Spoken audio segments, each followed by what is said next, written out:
राजस्थानच्या एका गावात एक नेता चादरी वाटायला आलेला असतो। गावातल्या बऱ्याच बायका चादर घेण्यासाठी रांगेत उभ्या असतात। नेता एक एक बाईला चादर देत असतो आणि त्याच बरोबर तिचं नावही विचारत असतो। रांगेत सगळ्या बायका उभ्या असतात। त्याच रांगेत एक मुस्लिम वयस्कर आजीही शांतपणे चादर घेण्यासाठी उभी असते। आता तिची वेळ येते। नेताजी नेहमीप्रमाणे तिचं नाव विचारतात।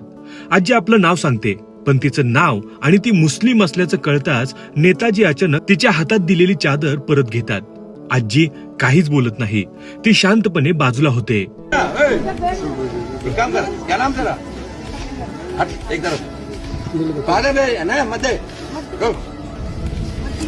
पण हे सगळं तिथे उभ्या असलेल्या बाकीच्या महिलांनी पाहिलेलं असतं। आणि मग काय, एक बाई पुढे येते आणि नेताजींना म्हणते, जर तुम्ही या आजीला चादर देणार नसाल तर आम्हालाही तुमची चादर नको।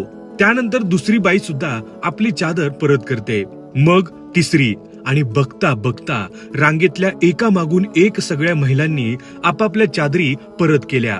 त्या सगळ्या महिलांचं एकच म्हणणं होतं, तुम्ही या आजीला फक्त तिच्या धर्मामुळे चादर देत नसाल तर आम्हालाही अशी चादर नको।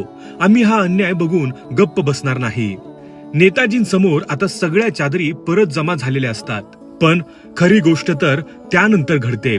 दुसऱ्याच दिवशी तीच वयस्कर आजी गावात परत येते, पण यावेळी तिच्या हातात एक दोन चादरी नसतात तर अनेक चादरी असतात। ती स्वतःच्या पैशाने सगळ्यांसाठी चादरी घेऊन आलेली असते आणि ज्या महिलांनी तिच्यासाठी आपापल्या चादरी परत केल्या होत्या त्या सगळ्यांना ती प्रेमाने चादरी वाटते। तेव्हा त्या गावातल्या लोकांना एक गोष्ट समजते, माणसांची किंमत त्याच्या धर्मावरून, नावावरून किंवा कपड्यांवरून ठरत नाही, तर त्याच्या माणुसकीवरून ठरते।